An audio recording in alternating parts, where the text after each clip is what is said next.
Assalamualaikum. Oh, sudah masuk.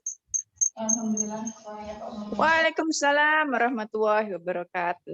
Baik itu Pak Sumirongan. Masuk.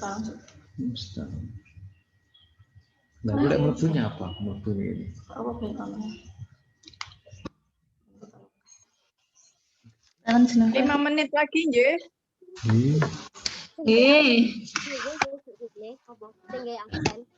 Dan absen iki lho mentore iki lho. Demen Kak Vera kan sekretaris buat absen ngono. Golek jas.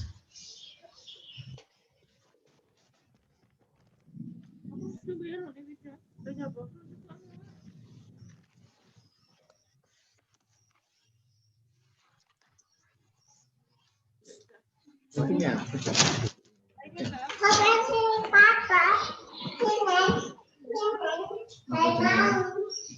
Iya. Jenengku Wahyu Fitri.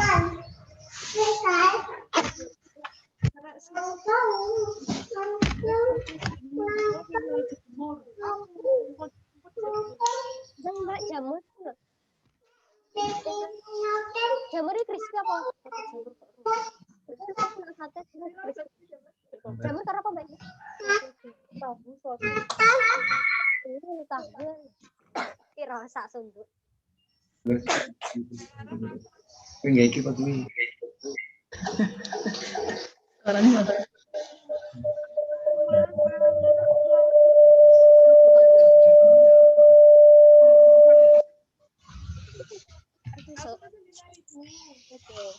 masuk ke itu.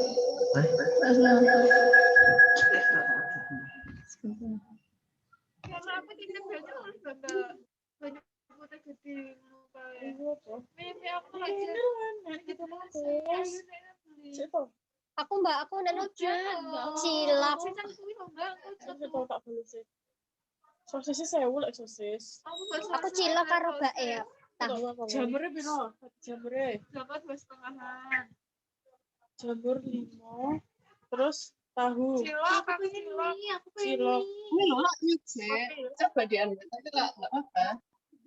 Jamur 5. Cilok 5. 5.000. Cilok iki apa? Jamur 5.000, cilok 5.000. Jamur campur cilok 5.000 ya. Aku ya tahu campur cilok 5.000 Mbak. Rejalake kemarin.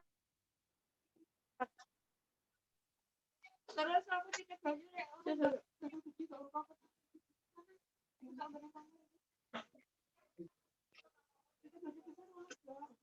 Olah ya.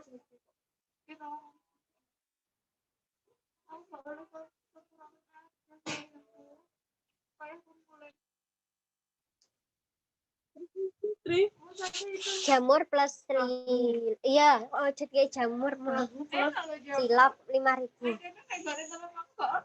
Apa?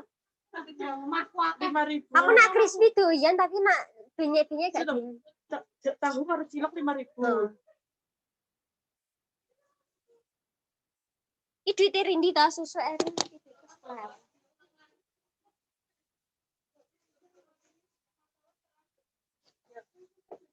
Iki apa ini?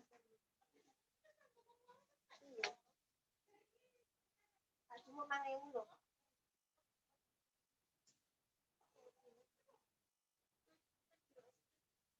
Ini sih mengguna. Isi tasnya apa tadi?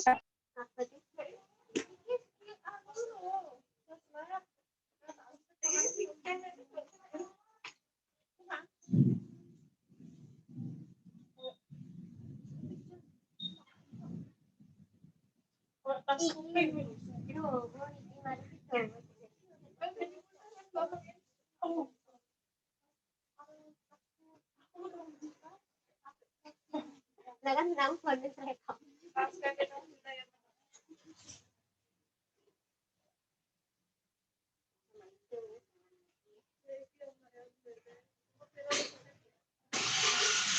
Yo kan aku lang aku. 2.000 aku. 2.000.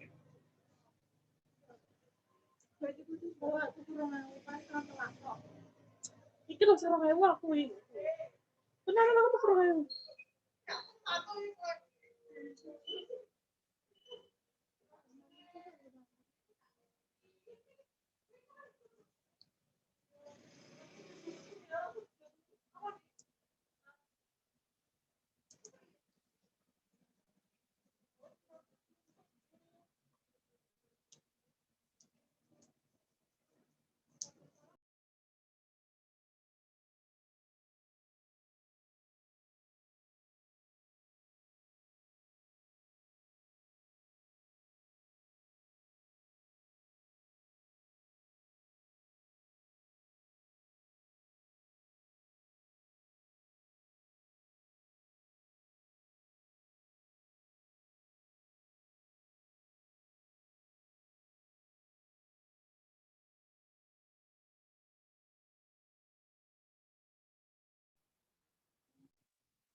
Halo, sudah? Ya. Bismillah, cek suara saya masuk.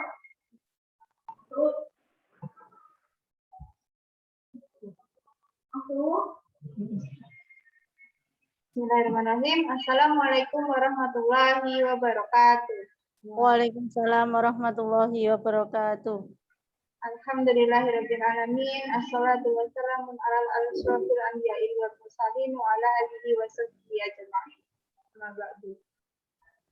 Segala puji syukur kehadirat Allah Subhanahu wa taala yang telah melimpahkan kita nikmat iman, nikmat Islam, nikmat waktu luang sehingga kita bisa saling bertolatul ilmi pada sore hari ini. Sholawat serta salam kita haturkan kepada junjungan kita Nabi Agung Nabi Muhammad Sallallahu Alaihi Wasallam yang kita nantikan syafaat beliau di yaumul qiyamah. Amin.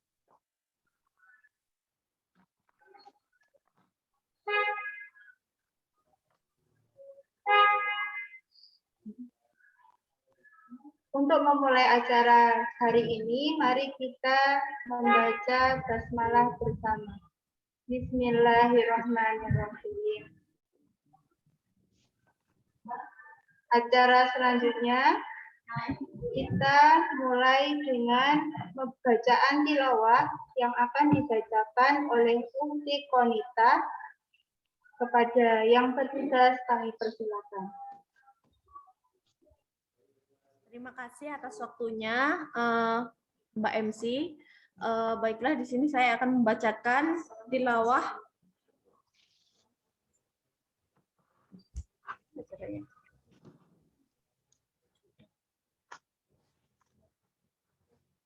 Cek. Cek.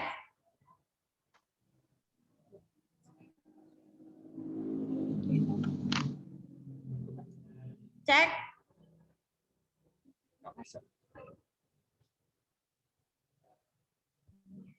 Masuk, Masuk. Ya, dimulai sekarang ya. Cek. Ya. Apa gunanya tuh kayak gitu? Iya, kan? A'udzu billahi minasy syaithanir rajim. Bismillahirrahmanirrahim. Faman khafa min janafan aw ithman fa aslaha bainahum fala ithma alaih. Innallaha ghafurur rahim. Ya ayyuhalladzina amanu kutiba alaikumus siyamu kama kutiba alal ladzina min qablikum la'allakum tattaqun. Ayyaman ma'dudat. Faman kana minkum maridan aw ala safarin fa'iddatun min ayyamin ukhra. وعلى الذين يطيقونه فدية طعام مسكين فمن تطوع خيرا فهو خير له وأن تصوموا خير لكم إن كنتم تعلمون شهر رمضان الذي أنزل فيه القرآن هدى للناس وبينات من الهدى والفرقان فمن شهد منكم الشهر فليصم ومن كان مريضا أو على سفر فعدة من أيام أخر يريد الله بكم اليسر ولا يريد بكم العسر ولتكملوا العدة ولتكبروا الله على ما هداكم ولعلكم تشكرون وإذا سألك عبادي عني فإني قريب أجيب دعوة الداع إذا دعان فليستجيبوا لي وليؤمنوا بي لعلهم يرشدون. Shadaqallahul azim. Shadaqallahul azim. Semoga dengan bacaan ayat Al-Quran ini kita bisa mendapatkan keberkahan Allah Subhanahu wa taala dan semoga kita bisa mendapatkan rahmat dan keberkahan di bulan Ramadan nanti insyaallah.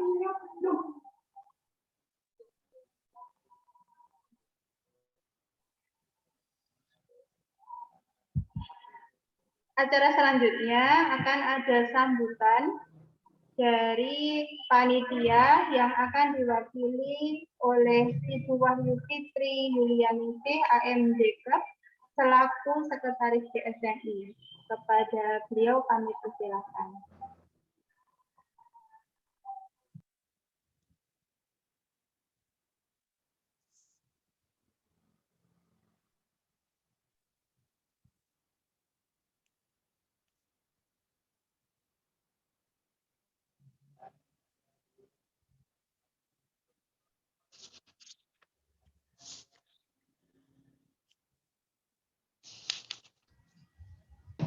Bismillahirrahmanirrahim. Assalamualaikum warahmatullahi wabarakatuh. Warahmatullahi wabarakatuh. Alhamdulillah suaranya sudah masuk nih. Alhamdulillahirrabbilalamin. Segala puji bagi Allah yang telah melimpahkan segala karunia-Nya. Pada sore hari ini kita diberikan sebuah kenikmatan, sebuah kemampuan, kesehatan, dan berbagai kebaikan. Hingga pada sore hari ini kita bisa berkumpul dalam acara Bisik Bincang Asik BSMI yang kali ini disponsori oleh kami dan LMI.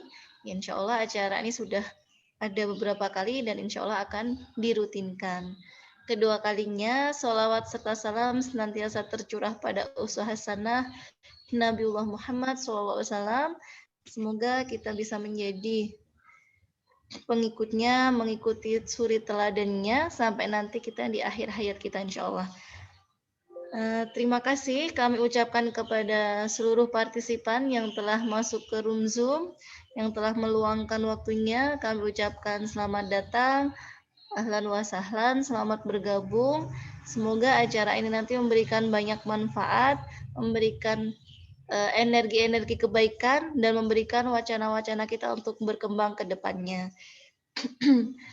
Kami dari panitia izinkan untuk memberikan beberapa paparan tentang kegiatan dari pelaksana ataupun sponsor kegiatan ini.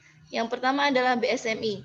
BSMI adalah Perhimpunan Bulan Sabit Merah Indonesia yang bergerak di seluruh penjuru negeri. Jadi kami bergerak di bidang kemanusiaan di mana kita aktif dalam kegiatan bencana, kegiatan penanganan kesehatan, kemudian pada promosi kesehatan, dan kita seringkali turun langsung, baik di daerah maupun secara nasional. Pergerakan kami bersama seluruh rakyat Indonesia, di mana ada masalah, di situ kita akan insya Allah berusaha hadir. Jadi semboyan kami adalah BSMI, Care for Life, selamatkan sambung jiwa, selamatkan satu jiwa, sambung 1000 asa. Dan terima kasih pada kesempatan ini kami didukung oleh LMI, Basnas Nasional, jadi Lembaga Amil Zakat yang dikelola secara nasional, dikelola secara profesional, yang membawahi banyak kegiatan, memberikan sponsor, memberikan banyak kemanfaatan, yang beliau bersama kawan-kawan di LMI, di LMI bisa menjadi referensi yang bagus untuk teman-teman yang akan menitipkan segala bentuk bantuannya, baik infak, sedekah, zakat, ataupun berbagai bentuk bantuan yang lain untuk didistribusikan kepada yang berhak. Insya Allah karena dikelola dengan profesional tidak akan salah sasaran dan insya Allah membawa keberkahan. Berikutnya dari kami adalah Kesatuan Aksi Mahasiswa Muslim Indonesia yang bergerak secara menyeluruh se-Indonesia, aktif dalam kegiatan-kegiatan generasi Muslim Indonesia di kampus-kampus Islam Indonesia, bahkan di kampus negeri, bahkan dimanapun. Demikian dengan kami yang ada di Magetan. Jadi sahabat-sahabat kita yang di kami akan memberikan yang terbaik sebagai bentuk kepedulian dari generasi muda menyambut Indonesia yang lebih baik. Nah, tentang sekilas gambaran kegiatan hari ini, kami berterima kasih sekali bahwasanya pada Dr. Osman Kadafi yang telah hadir. Terima kasih telah memberikan waktunya untuk berbagi ilmu di sini. Dan kepada seluruh sahabat yang memberikan banyak kontribusi, banyak masukan, banyak sekali dukungan, kami ucapkan terima kasih. Dan bila di dalam pembawaan acara ini kurangnya saat panitia, maafkan sebesar-besarnya. Baiklah, acara nanti akan dipandu langsung oleh MC, kemudian moderator. Oke, terima kasih dari kami. Semoga yang kami bawakan ada manfaatnya. Selamat berkarya terus kepada seluruh sahabat yang hadir di sini. Semoga selalu memberikan manfaat. Semoga selalu memberikan inspirasi. Selamat berkarya, selamat berjuang. Bersama insya Allah kita bisa menyambut Indonesia yang lebih berdaya, menyambut Indonesia yang sehat, menyambut Indonesia yang bangkit. Terima kasih. Mohon maaf atas segala keterbatasan. Wabillahi taufiq wal hidayah. Wassalamualaikum warahmatullahi wabarakatuh. Assalamualaikum warahmatullahi wabarakatuh. Terima kasih atas sambutannya Ibu Wahyu. Acara selanjutnya adalah acara inti yang akan disampaikan oleh Dr. Osman Kadafi selaku Ketua BSMI dan akan dimoderatori oleh Bidan Iin Wasita selaku Nakes Teladan Kabupaten Magetan. Izinkan saya untuk menyampaikan moderator dari Ibu Iin. Iin Rosita STRK, Sarjana Terapan Kebidanan, tempat tanggal lahir Magetan 6 Mei 1977, alamat Desa Carikan, Bendo, Magetan, keluarga, alhamdulillah dikaruniai 2 anak, pekerjaan sebagai bidan, pendidikan, SPK Magetan, D2B Magetan, Masjid Harapan Mulia Ponorogo, D4 Poltekkes Kemenkes Surabaya. Hobi jalan sekolah. Itu tadi sekilas dari biodata moderator kita hari ini. Langsung saja untuk menyingkat waktu, acara inti saya persilakan kepada moderator dan saya undur diri. Sekian, wassalamualaikum warahmatullahi wabarakatuh. Waalaikumsalam warahmatullahi wabarakatuh. Ya. Terima kasih kepada Mbak MC. Ya. Bismillahirrahmanirrahim. Assalamualaikum warahmatullahi wabarakatuh. Waalaikumsalam warahmatullahi wabarakatuh. Innal hamdalillahi nahmaduhu wa nasta'inuhu wa yastaghfiruh wa na'udzu billahi min sururi anfusina wa min sayyiati a'malina may yahdihillahu fala mudhillalah wa may yudlil fala hadiyalah. Asyhadu an la ilaha illallah wa asyhadu anna Muhammadan abduhu wa rasuluh wa nabiyya ba'd. Yang kami hormati Bapak Usman Khadafi selaku Ketua BSMI Cabang Magetan, ya, yang saya hormati seluruh panitia penyelenggaraan Bisik Ramadan, yang saya hormati pula ketua kami dan LMI yang hari ini alhamdulillah bisa mendukung acara Bisik atau bincang asik selama bulan Ramadan, ya. Bapak Ibu, Mbak-mbak, ya, kelihatannya banyak yang muda. Alhamdulillah ya, hari ini kita masih diberi kesehatan ya, di masa pandemi ini kita masih diberi kekuatan ya, sehingga kita bisa bertemu rangka thalabul ilmi ya. Dan Ramadan tinggal beberapa hari lagi ya, siapapun pasti menginginkan Ramadan tahun ini akan berjalan dengan maksimal dan jauh lebih baik dari Ramadan yang lalu. Ya.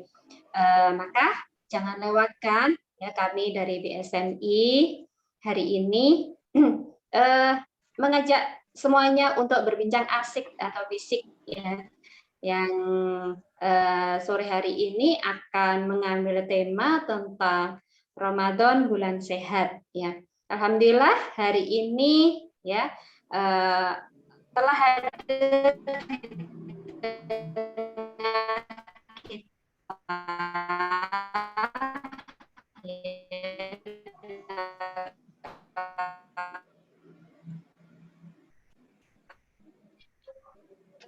sumber, yaitu beliau Bapak I. Magetan, pendidikan SD sampai SMA.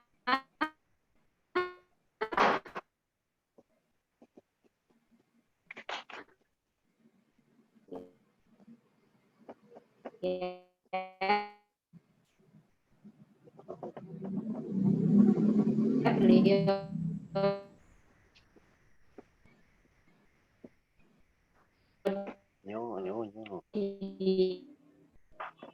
di Magetan ya. Jadi asli Magetan di Magetan, bekerja di Jakarta ya, boleh bertanya jawabnya. Monggo Dokter. Bismillahirrahmanirrahim. Assalamualaikum warahmatullahi wabarakatuh. Waalaikumsalam warahmatullahi wabarakatuh. Alhamdulillahilladzi bi ni'matihi tatimmus shalihat wa bi fadlihi tatanazzalu khairat wal barakat wa bi taufiqihi tatahaqqaqul maqasid wal ghayah. Asyhadu an la ilaha illallah wahdahu la syarikalah wa asyhadu anna Muhammadan abduhu wa rasuluhu la nabiyya ba'd. Allahumma shalli wa sallim wa barik ala nabiyyina Muhammad wa ala alihi wa sahbihi wa man tabi'ahum bi ihsanin ila yaumiddin. Bapak Ibu sekalian, peserta bisik bincang asyik, untung bukan berisik ya ini ya. Jadi ngomongnya bisik-bisik, enggak usah banter-banter. Alhamdulillah bahwa sore hari ini kita bisa berjumpa dalam keadaan sehat. Tentunya sudah harus mempersiapkan diri karena sebentar lagi akan datang momentum yang istimewa, bahkan sangat istimewa. Yang sayangnya meskipun momen yang akan datang itu sedemikian istimewanya, ternyata kebanyakan dari masyarakat kita abai. Karena apa? Ramadan yang sedemikian luar biasa itu seperti menjadi sebuah momen yang rutin-rutin saja, datang dan pergi begitu saja. Padahal di balik Ramadan tentunya banyak fadilah yang terkandung di dalamnya. Maka pada kesempatan sore hari ini kita coba akan berbincang-bincang santai begitu. Apa yang sesungguhnya ada di bulan Ramadan, apa yang terkandung di balik puasa, dan apa yang mesti kita kerjakan. Khususnya ini masih beberapa hari, mungkin sekitar 3 hari mungkin, menjelang datangnya bulan Ramadan. Ini. Para ulama kita terbiasa menyambut datangnya bulan Ramadan. Bahkan di dalam doa-doa mereka biasa berdoa agar supaya diberikan kesempatan oleh Allah untuk berjumpa di bulan Ramadan, kemudian beramal maksimal di sana. 6 bulan lamanya, 6 bulan sebelum. Nah, tentunya kita bisa bandingkan dengan diri kita. Maka ada istilah di karangan para ulama berkaitan dengan bagaimana kita hendak menyambut Ramadan. Istilahnya adalah tarhib. Tarhib Ramadan. Belakangan sudah mulai populer istilah ini. Kalau dulu, kalau dengar tarhib, ya apa kan gitu. Tapi mungkin kalau istilah marhaban, Bapak Ibu sudah pernah mendengar. Sudah satu hal yang lumrah. Banyak bannernya, marhaban ya Ramadan. Sebetulnya sama maknanya. Kalau marhaban itu kata benda, selamat datang. Tapi kalau tarhib itu fi'il, kata kerja, fi'il mudhari'. Maksudnya adalah kata kerja bentuk sekarang, akan datang, dan terus seperti itu. Present, future, continuous, gitu kalau bahasa Inggrisnya. Tarhib dari kata rohaba yurohibu tarhiban. Artinya apa? Dari asal kata rohab. Rohab itu maknanya longgar, luas. Maknanya adalah bahwa ketika orang sudah memikirkan tentang Ramadan, maka dia harus melonggarkan semua yang ada pada dirinya. Secara fisik, secara rohani, maupun secara mal atau hartanya. Dalam rangka menyambut datangnya bulan Ramadan. Jadi betul-betul longgar lapang hatinya, segalanya dilonggarkan untuk Ramadan. Maka orang Arab yang kaya raya, biasanya punya banyak mobil mewah. Itu pasti punya garasi yang luas yang disebut dengan rohab. Artinya adalah rohab di sini maknanya sesuatu yang memang disiapkan untuk menampung, menerima hal-hal yang sedemikian penting. Ya, seperti kalau urusannya materi orang Arab tadi, bahwa mobil-mobil yang mewah oleh mereka disimpan di dalam rohab, dirawat sedemikian rupa, sehingga ada dalam kondisi prima. Maka kira-kira seperti itulah tarhib Ramadan. Kita siapkan diri kita seluas-luasnya. Nah, kalau ulama mengibaratkan tarhib itu seperti bagaimana perasaan kita ketika hendak menjumpai atau didatangi oleh seorang tamu yang kita dekat dengannya, yang punya banyak jasa kepada kita, kita sangat mencintai dia, dan sudah lama dia tidak terdengar kabarnya, karena sudah pergi sedemikian lama. Kemudian kita mendengar kabar dia mau datang. Dia memberikan banyak sekali keuntungan.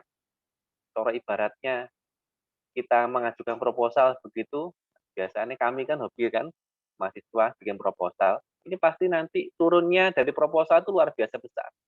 Maka apa yang kita lakukan kalau ada orang yang seperti itu? Pasti persiapan luar biasa, rumah dibersihkan, kan begitu. Biasanya ratau masak dimasak-masak ke, yang orang enak dia enek-enek nih kan begitu. Itu tarhib.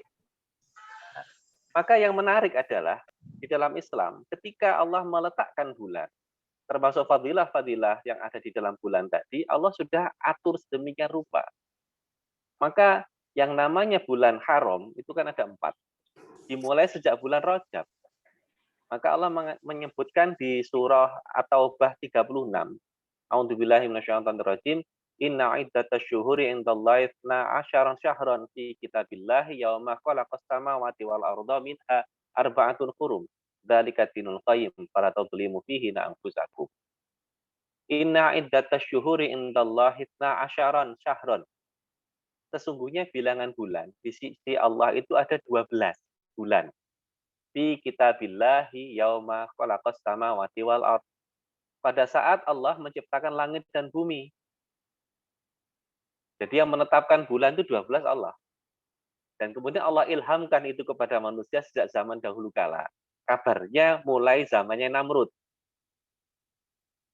Nah, ini yang menarik, yang penting untuk kita minha arba'atun hurum. Di antara yang 12 itu ada 4 yang diharamkan oleh Allah. Makna haram di sini dimuliakan. Mulia dalam pengertian, ya kita mengetahui haram di sini dimensinya ada 2. Dimensi makani atau tempat dan dimensi zamani atau waktu. Kalau makani kita tahu, tempat-tempat yang diharamkan oleh Allah itu ada di Makkah, di Madinah, dan di Baitul Maqdis. Maka ketika kita hadir di sana, nilai pahala kita berbeda ketika kita beribadah di sana dengan di tempat lain. Sholat di Masjidil Haram di Makkah, 100.000 kan begitu ya. Sementara ketika sholat di Madinah, khususnya di Masjid Nabawi ada 1.000.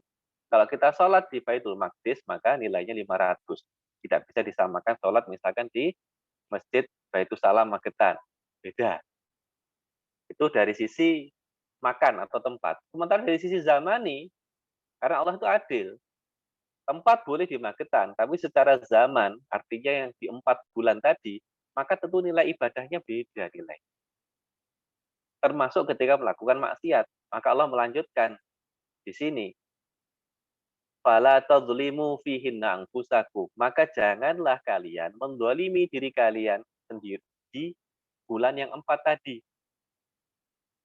Artinya sejak Rajab kita sudah dimotivasi oleh Allah agar supaya kita ibadahnya tenanan sungguh-sungguh. Minimal mulai Rajab. Maka kemudian yang kita tahu ada doa yang sangat populer. Terlepas bahwa ada yang mengatakan ini bid'ah, saya tidak mau pusing dengan itu. Karena ini ada hadisnya, meskipun orang boleh berdebat tentang derajatnya. Tapi okelah bahwa ini bukan maksur dari Nabi, ini diajarkan ulama. Dan semua doa itu baik asal isinya baik. Kita dulu jam sekolah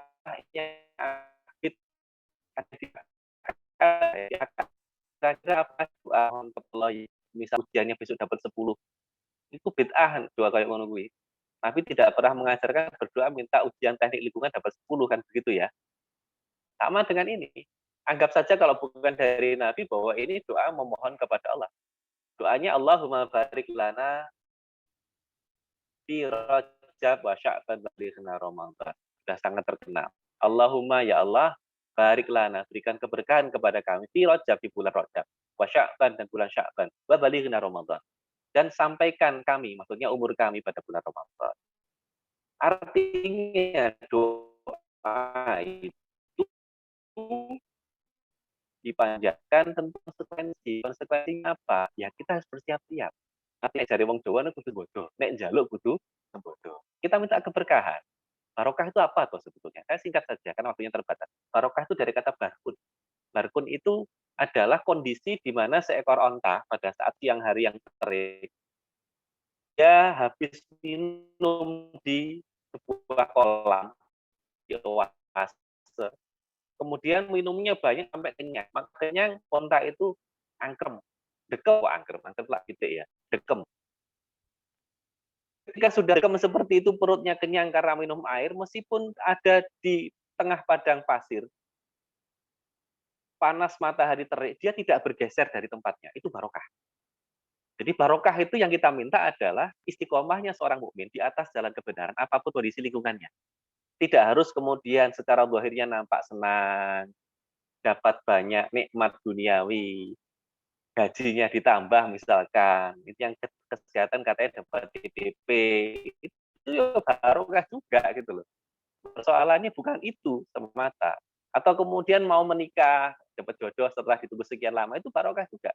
Akan tetapi ketika kondisinya sulit, mungkin anak sedang sakit, rezeki rodok seret dan seterusnya, ujian gak lulus, arep skripsi dosen ngilang, itu juga bagian daripada barokah sepanjang kita istiqomah di atas kebenaran. Maka doanya kepada nganten itu kan disebutkan di situ barakallahu laka wa baraka alaika.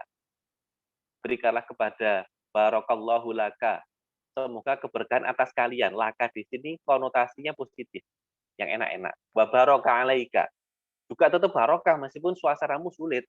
Karena tidak ada jaminan orang yang menikah hidupnya enak terus. Kadang-kadang ya mesti soro kan begitu. Kemudian ditutup wajah ma'abainakum fi khair. Maka kalian dikumpulkan terus oleh Allah dalam keadaan baik. Kira-kira begitu. Nah, pertanyaannya kemudian wis ndonga wis njaluk, apa yang sudah disiapkan? Kan begitu. Nah, sebelum itu maka bahkan Allah sebutkan lagi keistimewaan bulan Sya'ban tadi, Rajab bulan haram, Sya'ban bukan memang. Artinya pada saat Rajab kita banyak-banyak ibadah, latihan pemanasan kira-kira begitu. Sambil pada saat bersamaan bonusnya pahala yang besar. Nah, kurang baik apa kan begitu Allah itu kepada kita. Cuma kadang-kadang saking apike sing diapi gak kerasa. Sya'ban bukan bulan haram, tapi disebutkan oleh Rasulullah seperti ini dalilnya. Jadi bulan Sya'ban itu antara Rajab Ramadan. Umumnya manusia lalai di sana. Tapi pada saat itu dikatakan syahrun turfa'u fihil a'mal ila rabbil alamin. Bulan di mana amalan manusia itu diangkat, dilaporkan kepada Allah Rabbul Alamin. Maka kata Nabi, pada waktu itu ini konteksnya adalah ketika Rasulullah ditanya oleh Usamah bin Zaid, kenapa banyak puasa hampir sebulan? Maka Nabi menjawab, fa'uhibbu ayyurfa'a amali wa ana sha'im. Aku ingin ketika dilaporkan amalku kepada Allah, aku dalam keadaan puasa. Kan begitu. Di sisi yang lain ini memang bagian dari latihan kita. Ketika Ramadan nanti betul-betul sudah kondisinya optimal. Kalau ibaratnya orang mau berenang saja kan tidak ada ceritanya. Betul kelampil langsung nyemplung kan tidak ada cerita begitu. Pasti kram di tengah jalan. Baru berapa kali mendayung sudah lelep. Nah itu yang terjadi pada umat Islam hari ini. 10 hari pertama notok gitu, full masjid. Setelah itu kan mengalami kemajuan yang pesat. Softnya maksudnya. Podo kram kira-kira begitu. Ketika melakukan sholat tarawih. Lanjut, siam. Apa itu siam? Jadi ibadah utama pada Ramadan adalah siam. Sebetulnya beda sama saum, tapi kesempatan lain saya jelaskan panjang ini. Siam dan saum, podo-podo poso ini, tapi maknanya beda. Kalau siam, itu ulama menafsirkan seperti ini.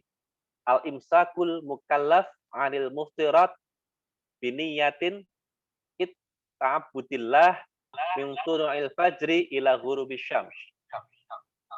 Jadi dikatakan siam itu komponennya ini. Ada al-imsak. Imsak itu maknanya menahan.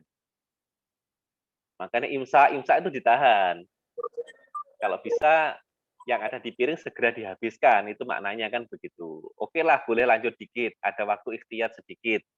Tapi jadi bablas nih, tiba-tiba masih di mulut terdengar azan. Lah itu payah itu. Karena yang dikatakan azan boleh lanjut itu adalah azan yang pertama. Sebelum imsak itu kan biasanya ada azan. Di masa Nabi itu azan 2 kali khususnya Ramadan. Yang pertama Bilal mengingatkan sahabat sudah waktunya menjelang sahur. Yang satunya lagi penanda sholat subuh. Jadi yang boleh lanjut itu azan yang pertama bukan azan yang kedua. Meskipun pada saat imsak masih boleh lanjut, tapi sudah ibarat naik sepeda, naik motor begitu, lampunya sudah kuning. Jadi ada menahannya. Dan yang menjadi objeknya siapa? Al-mukallaf, yang sudah mukallaf. Mukallaf itu sudah cukup umur, sudah berakal, dan seterusnya. Artinya sudah terkena taklif, beban syariat atas dirinya. Apa yang mesti ditahan? Anil muftirat. Hal-hal yang membatalkan. Ini bahasanya panjang juga. Apa yang membatalkan puasa? Kan banyak. Berikutnya biniyatin, harus ada niat. Khusus Ramadan siam itu harus niat pada malamnya. Kalau tidak niat tidak sah. Ini juga bahasanya panjang, nanti bisa undang Ustaz. Nah, kita abudillah, tentu motivasinya untuk ibadah kepada Allah. Durasinya kapan? Min tulu'il fajri, mulai dari terbit fajar ila ghurubisy syams, sampai nanti terbenam matahari. Itu siap. Jadi ada acara menahannya, ada hal-hal yang ditahan, objeknya yang sudah mukallaf, diniati, motifnya karena Allah, durasinya mulai subuh sampai maghrib. Itu siap, definisinya begitu.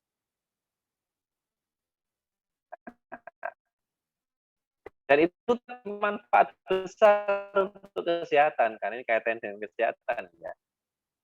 Salah satu aktivitas yang terus-menerus kita lakukan adalah makan. Jadi kalau lagunya anak-anak kan begitu, mulutnya satu, makan selalu kan begitu. Jadi ketika orang itu makan, prosesnya dimulai dari memasukkan makanan ke dalam mulut, dikunyah sampai lunak, kemudian ditelan. Setelah ditelan dia turun ke lambung. Nah, pasca dikunyah ditelan itu, maka makanan yang sudah dikunyah tadi bolus istilahnya, kalau bahasa medisnya itu bolus. Ibu Iin pasti tahu ini, bolus masuk ke lambung, kemudian di situ dikeluarkanlah asam dan enzim-enzim yang lain untuk menghancurkan, dan proses itu membutuhkan waktu 4 jam baru tuntas di lambung. Maka kalau tidur dalam kondisi kenyang pasti tidak enak, karena memang masih di lambung. Tapi kalau sudah lewat 4 jam setelah kita makan, sudah enak kalau mau tidur. Setelah kemudian 4 jam sudah hancur di situ, maka turun lagi dia ke usus. Dilakukan penyerapan mulai dari usus 12 jari dan seterusnya, itu selama 4 jam. Jadi total waktu yang dibutuhkan dari makanan itu dikunyah sampai terserap sempurna itu butuh waktu 8 jam. Jadi kalau kita makan sehari 3 kali, pas 8 jam, 8 jam, 8 jam. Mestinya begitu, mestinya. Jadi kalau kita jam 7 makan, berarti 8 jam kemudian, berapa?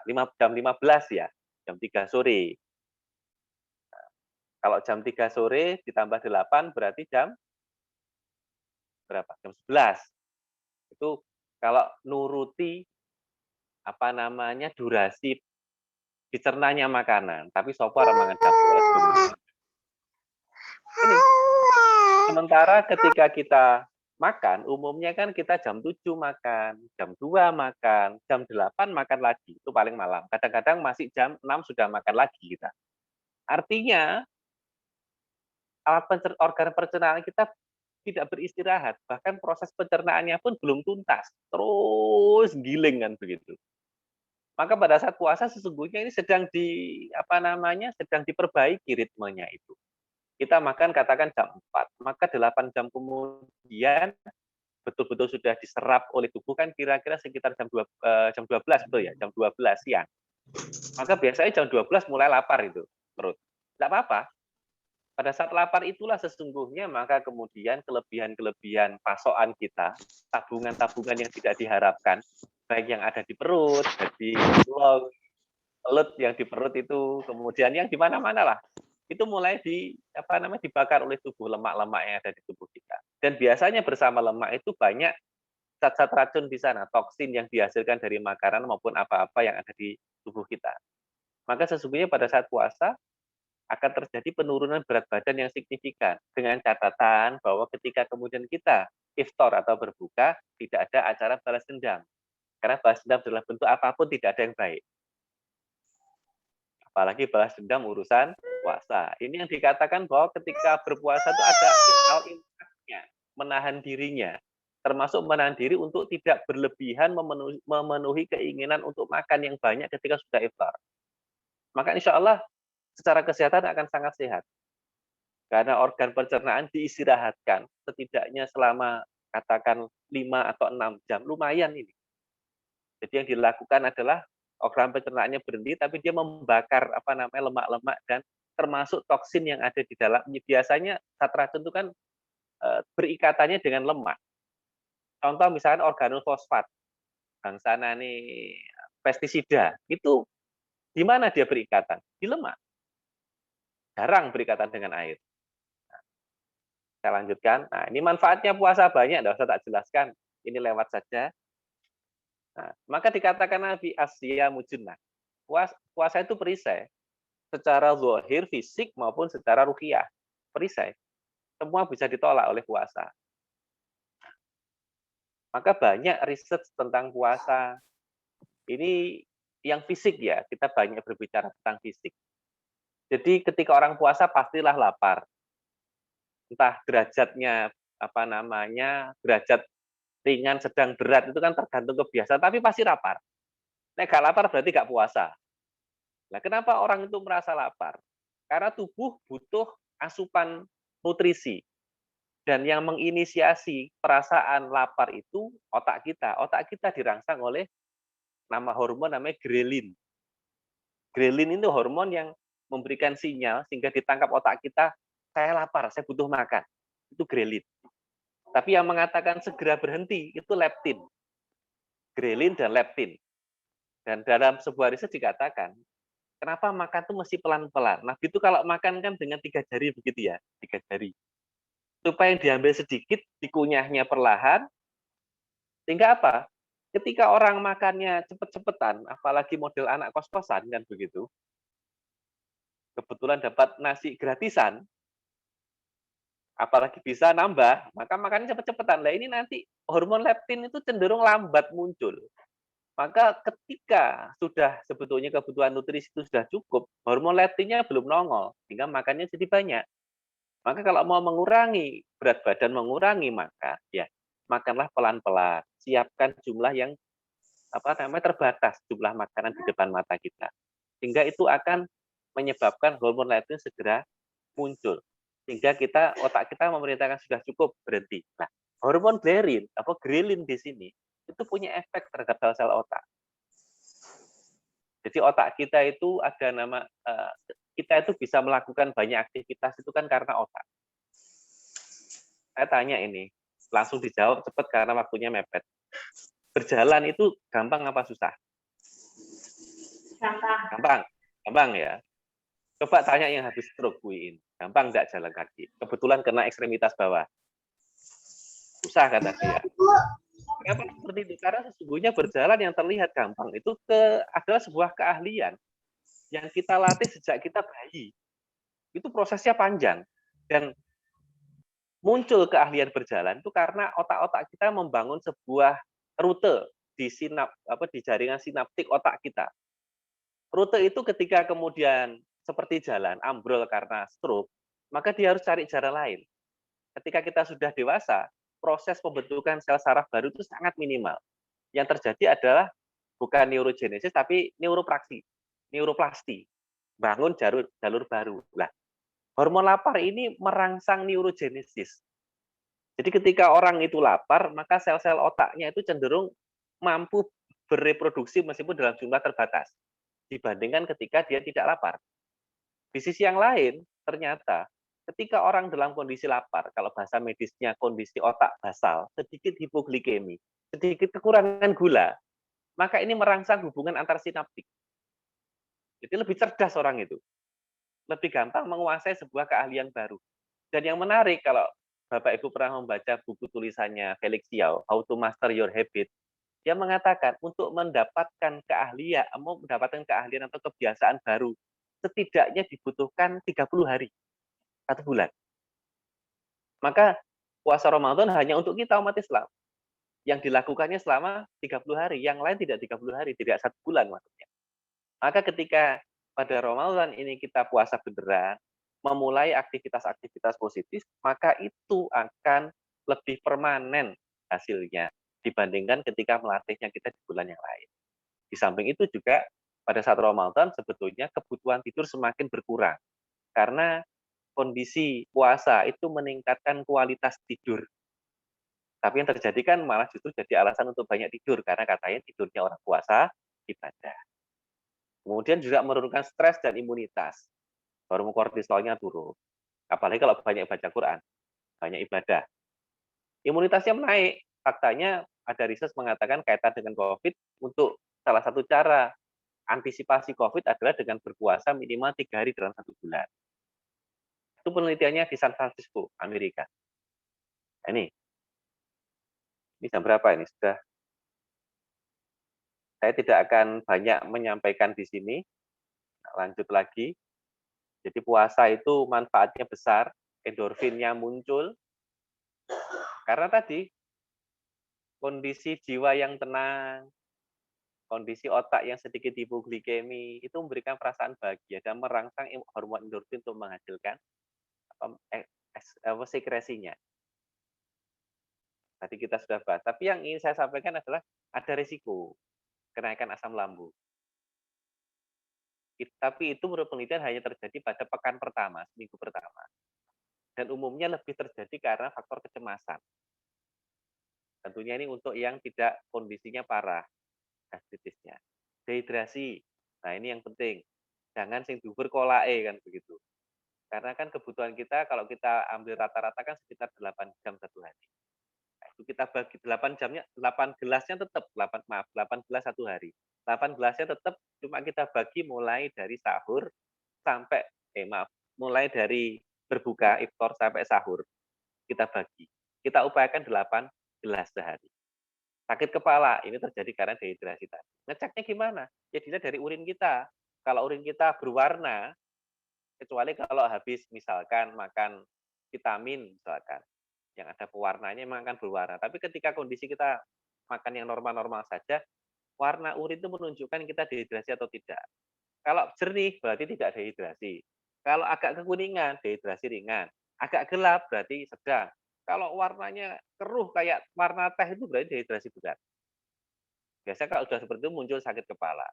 Maka yang perlu diperhatikan adalah konsumsi air pada saat kita iftar sampai sahur.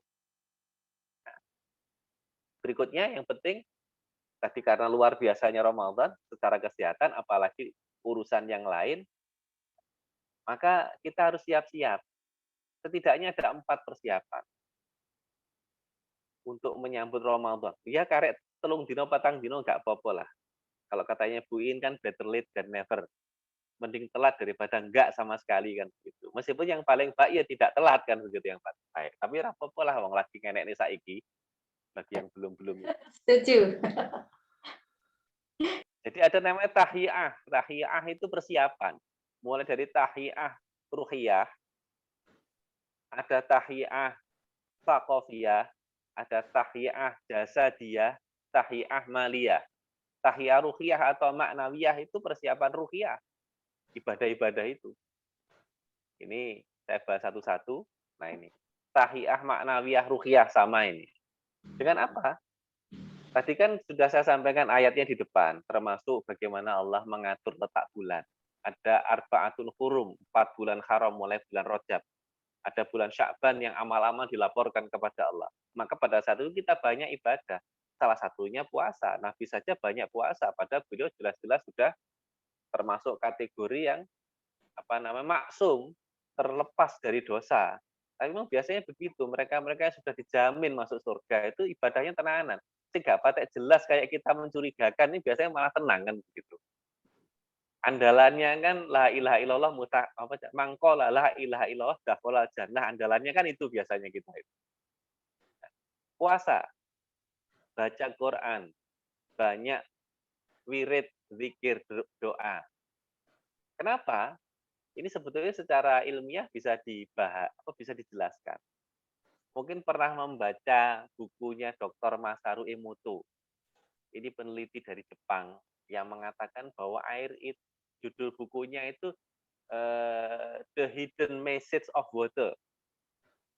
Dia mengatakan bahwa air itu ternyata bisa mendengar kata-kata. Jadi artinya dia bisa merekam, bisa mengerti pesan. Ketika air itu diucapkan ucapan-ucapan yang baik, maka ketika dibekukan, dilihat di bawah mikroskop elektron, maka akan nampak bahwa partikelnya itu membentuk kristal yang indah. Tapi ketika diberikan ucapan-ucapan yang buruk, maka tidak terbentuk. Ini ada 2 gambar ini. Padahal, tubuh manusia semua sepakat. Terbangun dari 75%-nya air. Jadi kita itu kantong air sebetulnya. Maka orang itu boleh tidak makan seminggu, tidak ada masalah. Tapi kalau sampai tidak minum air 3 hari, wassalam. Karena air itu penting sekali. Dehidrasi itu luar biasa. Sampai dehidrasi ringan gitu saja. Gitu. Karena kurang aqua, ada pintu kaca ditubruk kan begitu iklannya. Karena memang ketika dehidrasi itu salah satu menurunkan konsentrasi dan lain-lain. Nah ini. Jadi tubuh manusia itu 75% air. Otak 74,5%, darah 82%, bahkan tulang yang keras itu pun 22% air. Maka kita bisa membayangkan ketika pada bulan Ramadan kita banyak zikir kepada Allah. Bentuknya bisa tilawah Quran, bisa wiridan, bisa taklim atau apapun. Maka tentunya ada pesan-pesan positif. Ada rangsangan-rangsangan positif yang diarahkan kepada tubuh kita sendiri yang memang 75%-nya terdiri dari air. Maka itu rahasianya kenapa orang-orang yang banyak tilawah, yang banyak zikir, itu lembut, tenang. Karena Allah menjamin, ala bizikrillah tatmainul qulub. Ketahuilah bahwa hanya dengan zikir, ingat Allah, hati itu jadi tenang. Maka orang yang tenang, perilakunya juga tenang. Lembut juga akhlaknya.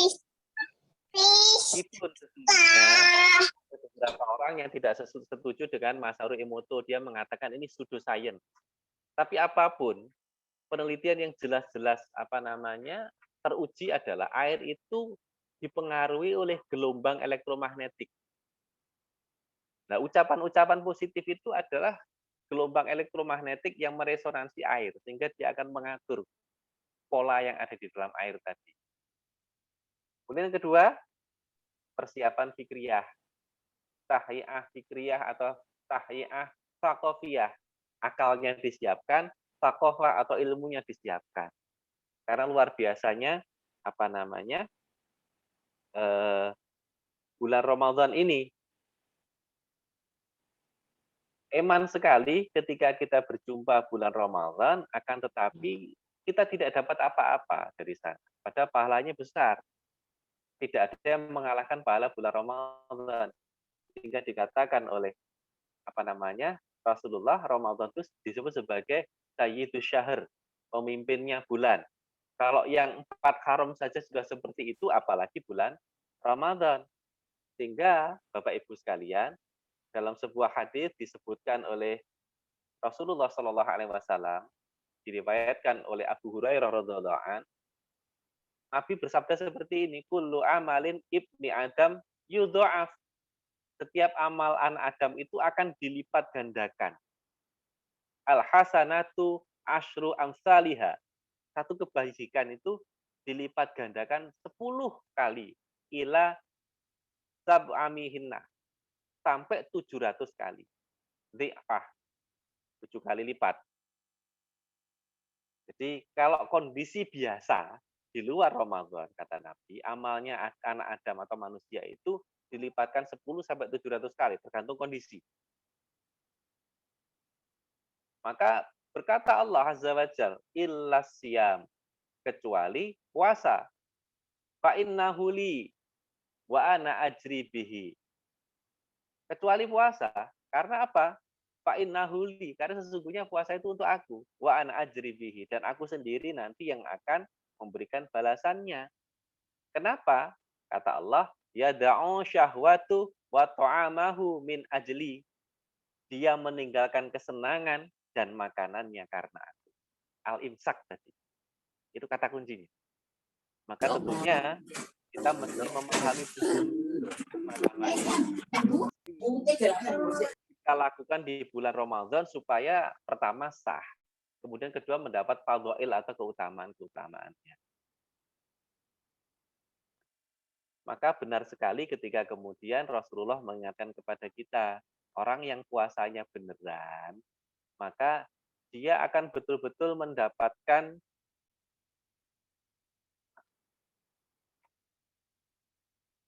akan mendapatkan kesenangan.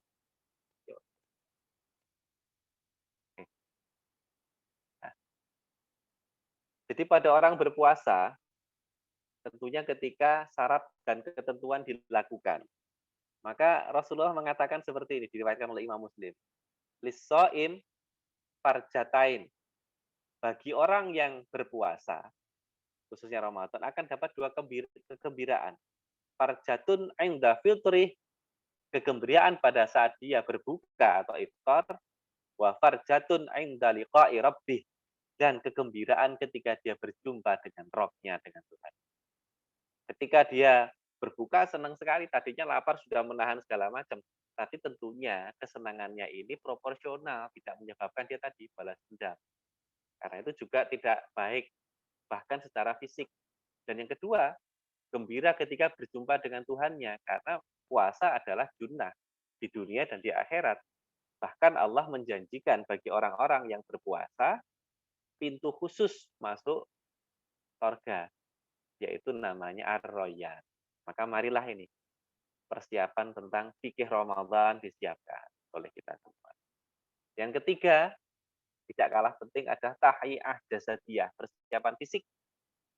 Ya tidak mungkin orang bisa puasa kalau tidak sehat.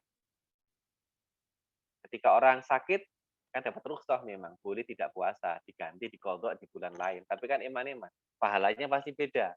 Kayak persoalan gugur kewajiban, tidak berdosa, ya. Akan tetapi tentu fadilahnya tidak bisa didapatkan secara sempurna. Maka marilah kita siapkan secara fisik. Olahraga ringan secukupnya, ya mengikuti usia dan kondisi fisik kita. Keadaan rumah dibersihkan, termasuk mulai membiasakan mengkonsumsi makanan yang halal dan sehat. Karena kalau kondisi fisiknya prima, maka pada saat Ramadan juga prima. Maka saya tidak bisa membayangkan, kalau kita jadi para sahabat, alangkah beratnya. Ketika Allah memerintahkan umat Islam untuk berperang pertama kali, bukan perintah berperang ini, oleh Allah diskenariokan. Yang awalnya cuma mencegat Abu Sufyan menjadi peperangan besar tanpa persiapan, dan kondisi mereka baru pertama kali melakukan puasa Ramadan. Jadi anyaran poso kan begitu. Terus dijak perang, perangnya pun dadaan kan begitu. Bisa dibayangkan. Maka kalau kita mari dengan para sahabat, ya sebetulnya kurang layak juga. Kalau kita ikut bersama Nabi, khawatirnya tidak menjadi Umar Abu Bakar, tapi jadinya Abu Jahal kan begitu kita. Karena ikut Nabi itu tidak enak, bayangkan. Baru diperintahkan puasa, belajaran poso, harus turun berperang. Dan mereka melakukannya. Kenapa? Memang secara fisik sudah disiapkan sedemikian rupa. Kalau misalkan tidak disiapkan fisiknya, asam urat tinggi, kemeng kabeh, bagaimana bisa sholat tarawih kan? Apalagi sakit yang lebih berat yang menyebabkan kita terhalang dari melakukan puasa, iman sekali. Maka ini persiapan jasadiah mesti kita lakukan. Kemudian ini tidak kalah penting juga persiapan maliyah, materi. Maka Nabi mengatakan puasa itu atau Ramadan itu adalah syahrul muwasah, bulan berderma. Karena Nabi itu sangat dermawan pada bulan Ramadan. Karena tadi balasannya Allah yang menentukan. Berapa bilangannya terserah Allah. Maka pada bulan Ramadan ya mari kita biasakan untuk infak sedekah. Bagi Allah, Allah tidak melihat zahirnya. Volumenya berapa tidak diperhatikan oleh Allah, tapi kesungguhannya yang dipertimbangkan oleh Allah. Karena sesungguhnya kata Aisyah dari Rasulullah, kadar pahala yang Anda terima, yang kamu terima kata Nabi, sebanding dengan susah payah yang engkau lakukan. Tapi sebetulnya pada Ramadan kan ada yang kalau mau enteng-entengan begitu, sedekah yang paling enak itu sedekah aqua gelas. Satu karton isi 48. Itu sudah dapat pahala 48 orang asal ngedume toto. Karena sesungguhnya salah satu fadilah orang yang it'amul iftar, memberi makan orang yang berbuka puasa, itu kita copy paste pahalanya. Nah, kalau kita misalkan infak per hari satu karton aqua gelas yang isi 48. Berarti kan kalau diminum 48 orang, kita copy paste pahalanya 48 orang.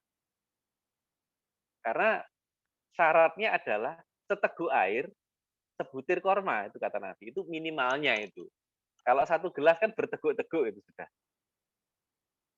Jadi kalau artinya tidak lagi ada alasan bagi seorang, saya tidak punya mal, saya tidak ada harta. Untuk makan aja susah misalkan. Sehingga dia tidak menabung untuk akhiratnya. Dan ketika orang paham bahwa yang dia keluarkan untuk sedekah itu yang nanti abadi, yang justru masuk ke rekening tabungan, maka dia tidak akan berat untuk nabung seperti itu. Karena sesungguhnya kata Nabi, ketika Nabi mensedekahkan kepala kambing, dalam riwayat lain kaki kambing, maka Aisyah berkata kepada Nabi, ya Rasulullah, habis semua, kan dimasak, kuahnya dibanyakin dibagi ke 40 rumah. Aisyah mengeluh karena masih muda pada waktu itu. Ya Rasulullah, habis semua ini gulenya bahasa kita. Maka apa kata Nabi? Sesungguhnya yang ada padamu itulah yang hilang darimu. Yang hilang darimu itulah yang ada padamu.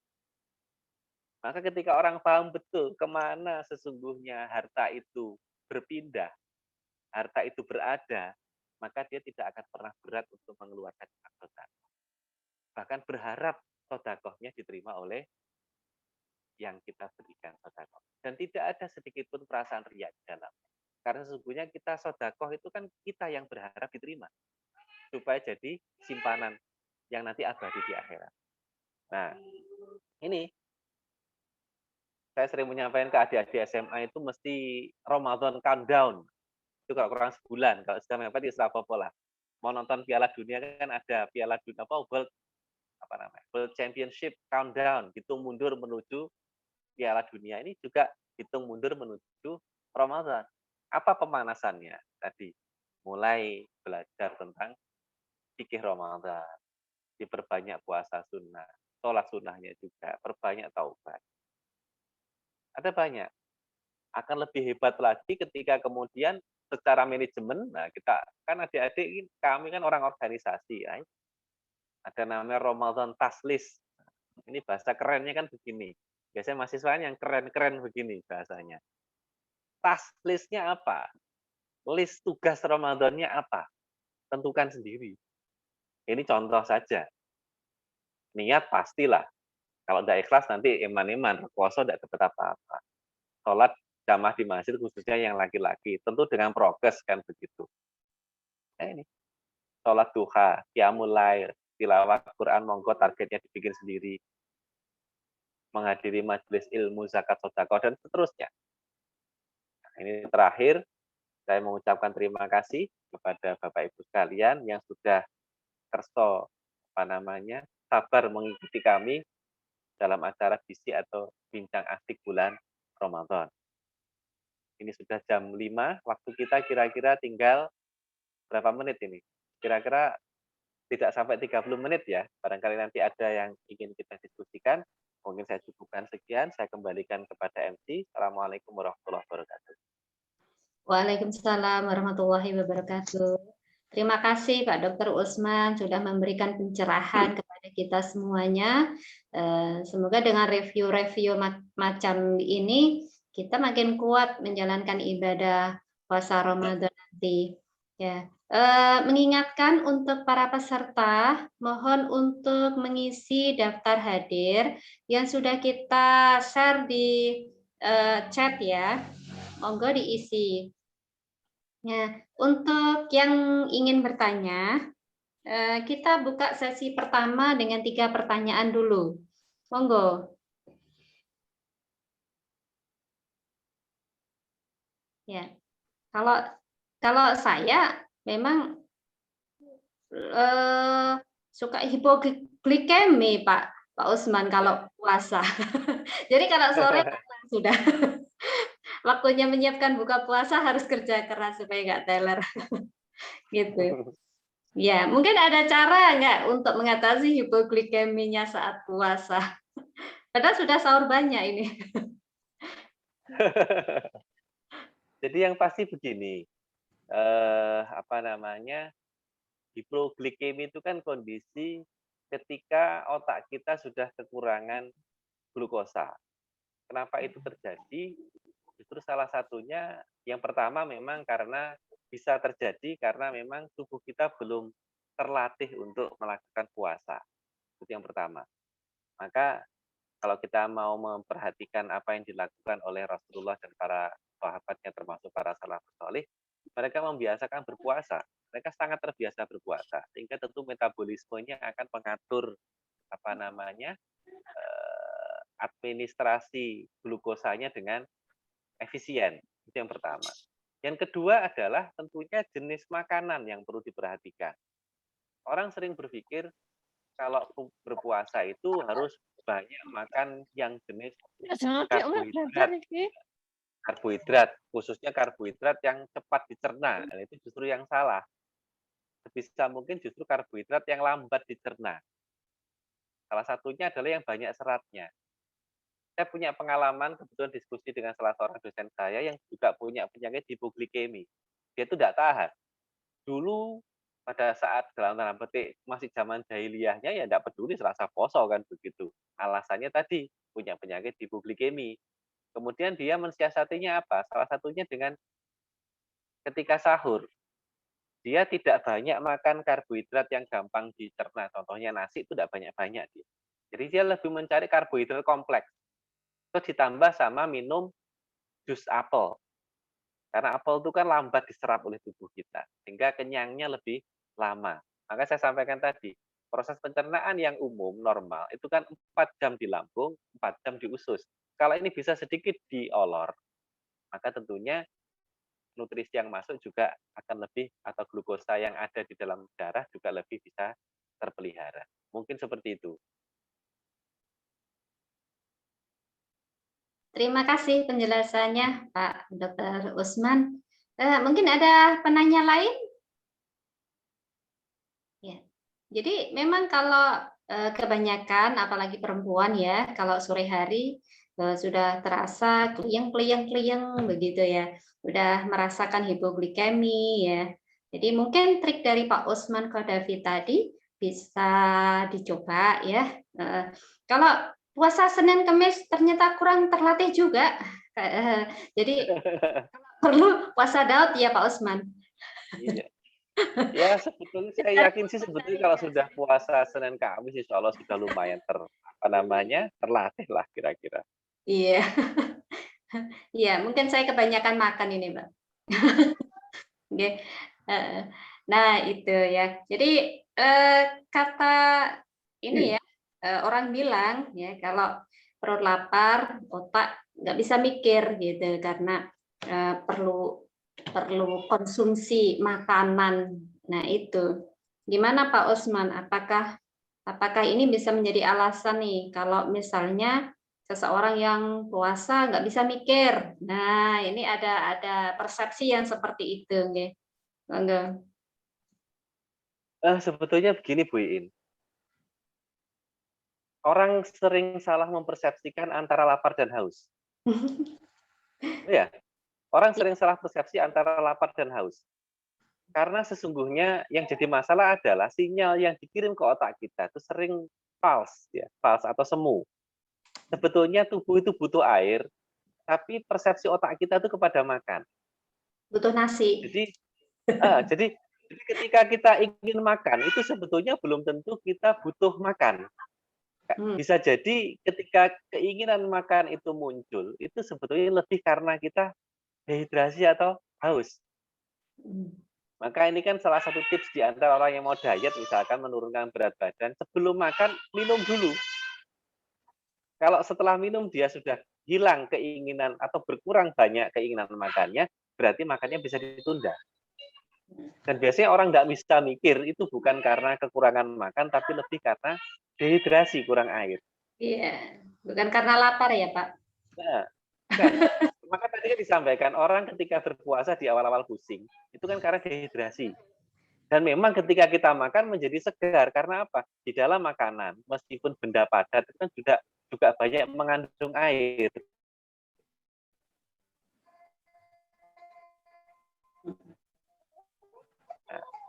Saya sudah kata itu, bukan pseudo science, dengan Haru Emoto yang ada yang mengklaim bahwa itu pseudo science, artinya hasil penelitiannya tidak valid lah secara ilmiah, meskipun masih berdebat soal itu. Tapi berkaitan dengan tadi hormon grelin tadi, itu menjadi penelitian masa depan untuk mengatasi penyakit Alzheimer. Ada proses kerusakan sel-sel otak yang progresif. Itu adalah memanfaatkan hormon grelin tadi. Nah, maka kemudian logikanya ketika orang tidak terlalu terbiasa berpuasa, tentu sudah bisa memenuhi rasa laparnya karena terbiasa ya. Metabolisme glukosa atau gulanya juga akan relatif teratur di dalam tubuhnya. Maka ya insya Allah akan berpengaruh kepada kecerdasannya. Dan salah satu contoh yang konkret adalah Imam Asy-Syafi'i. Ketika beliau itu ditanya pada saat beliau itu umurnya masih sekitar 20 sekian. Kenapa bisa sedemikian cerdas beliau? Maka beliau mengatakan, sesungguhnya selama 16 tahun, aku tuh tidak pernah merasa kenyang. Kata beliau. Dan rata-rata orang kalau lapar gak iso mikir, itu biasanya memang makannya banyak. Iya. Karena orang kalau sudah terbiasa mengurangi porsi makan, tentu gradual ya, tidak bisa kemudian serta-merta turun.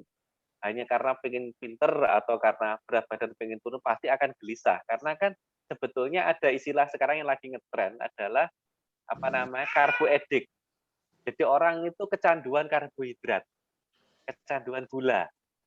Dan ini memang butuh proses, seperti adiksi-adiksi yang lain kan butuh proses untuk corona disape, maka dikurangi dari sedikit. Maka percaya, kalau orang itu sudah mengurangi porsi makannya, terutama yang jenis karbohidrat ini dikurangi, maka dia tidak akan bisa disuruh makan banyak. Dan biasanya dia lebih mampu untuk memanage rasa laparnya. Saya sudah membuktikan, dulu kan ya namanya anak kos-kosan, sama-sama pernah mahasiswa ya. Mahasiswa itu kan nggak penting lah nutrisi.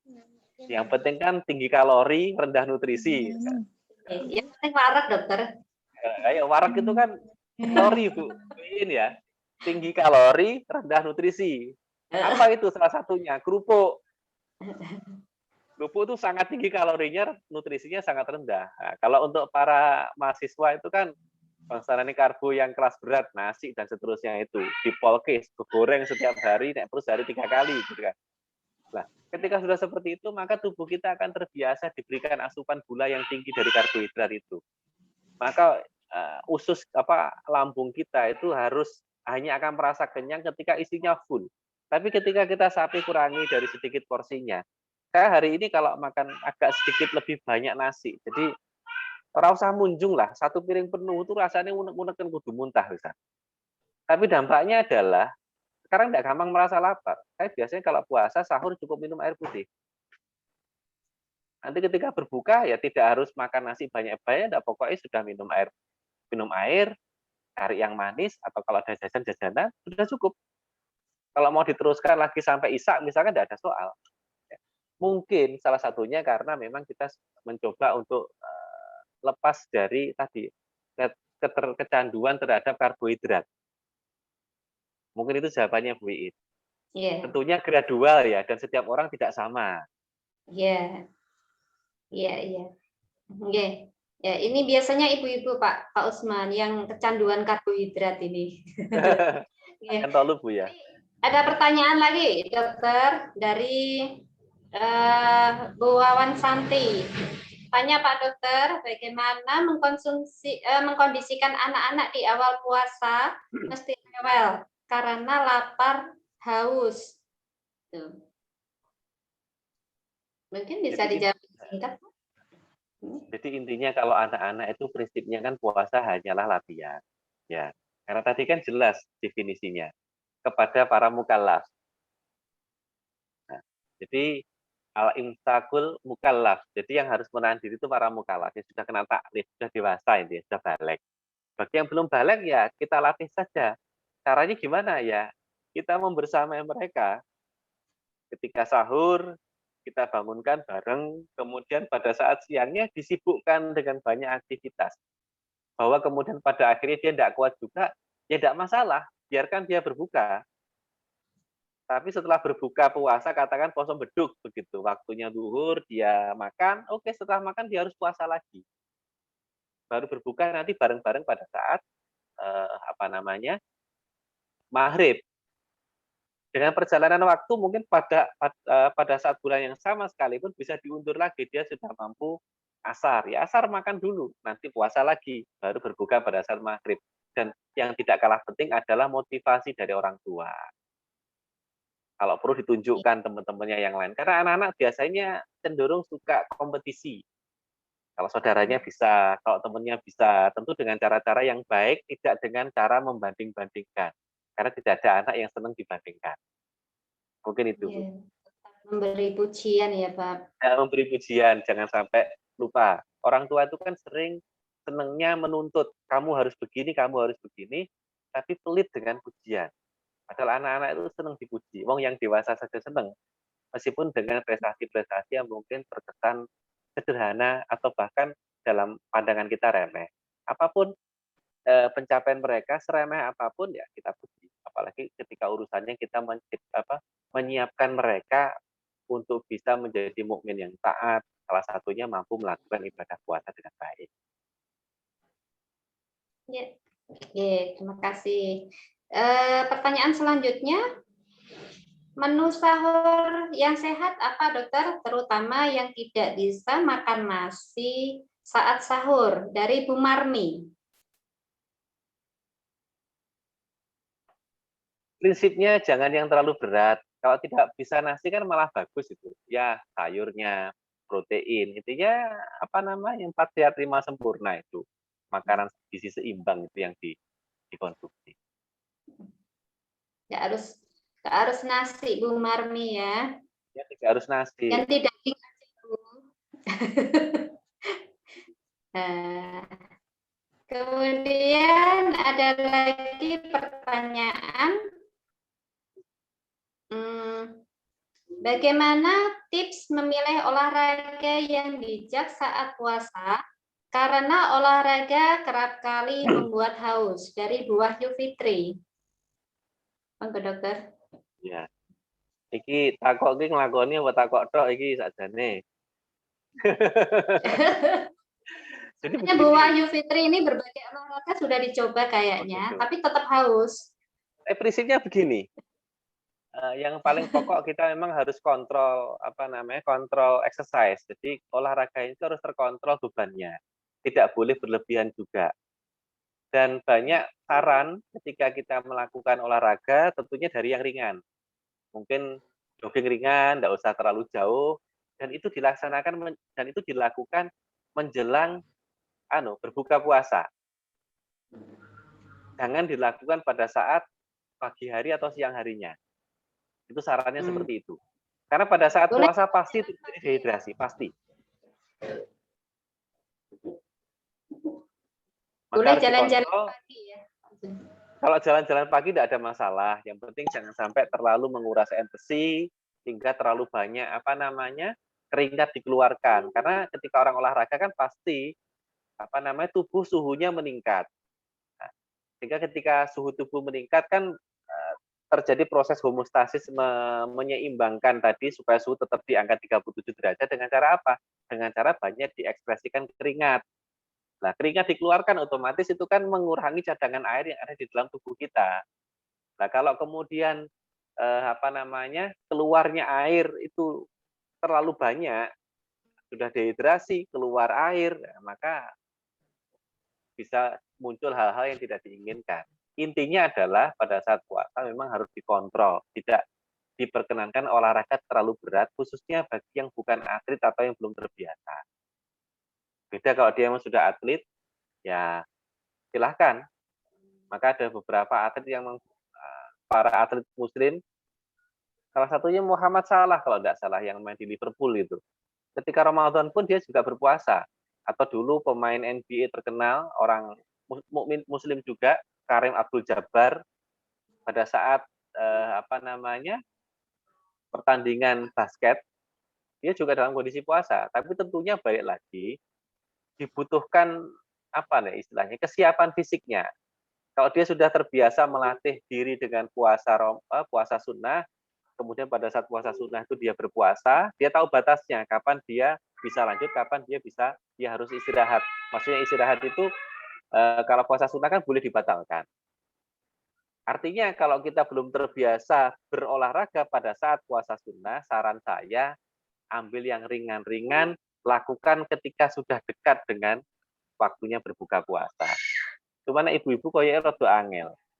Karena biasanya kalau sudah mau berbuka puasa kan mesti olahraganya kan gawa sutil biasanya. Iya. Jadi olahraga sambil bekerja, Mbak Wahyu ya.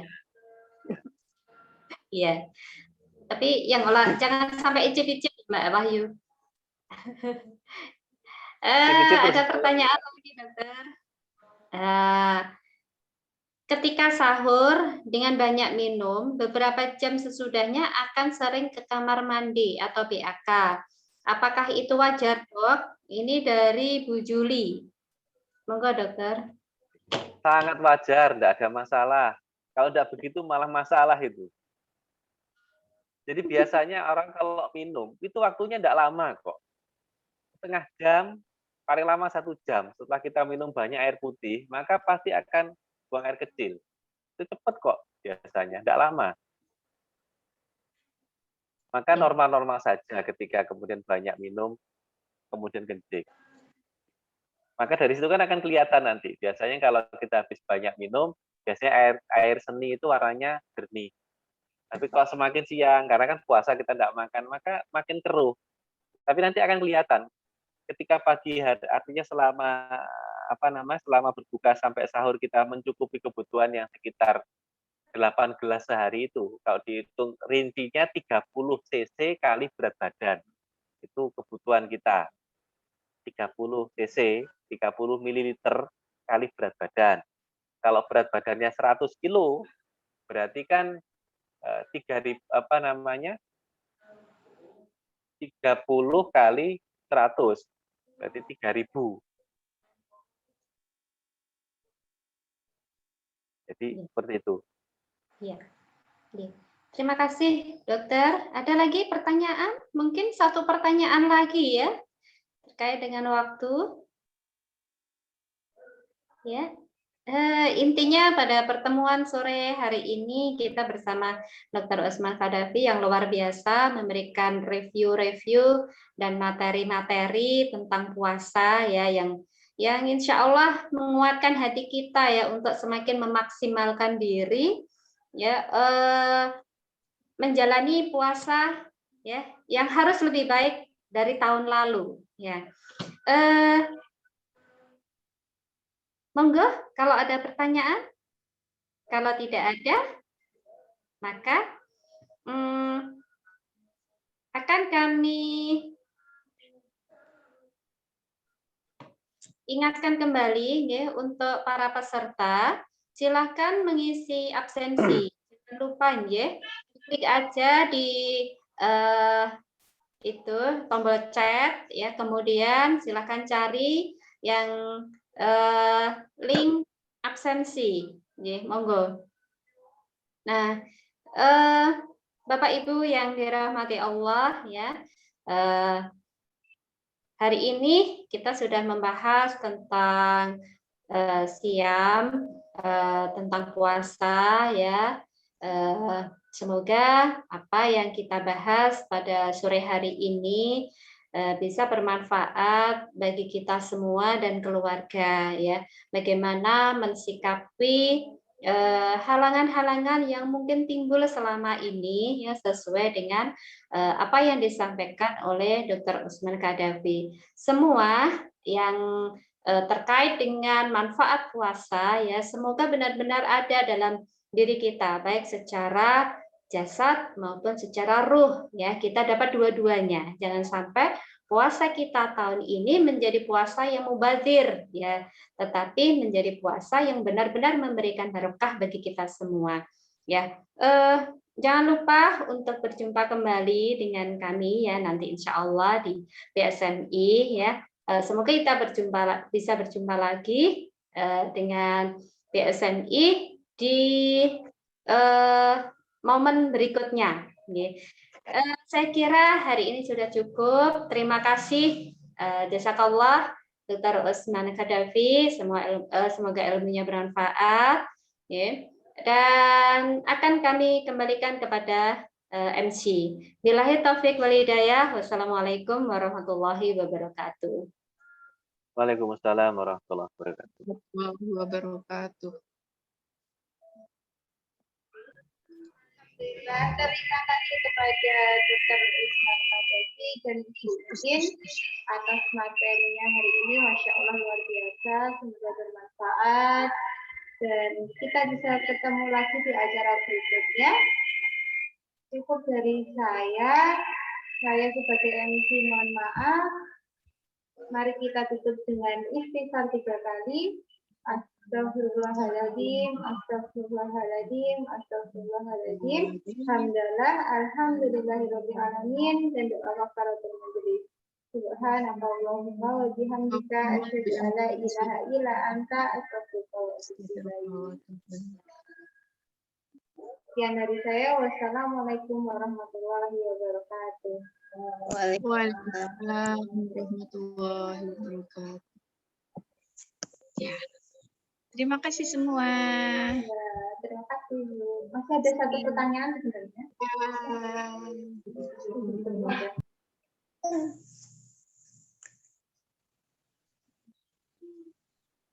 Screenshot.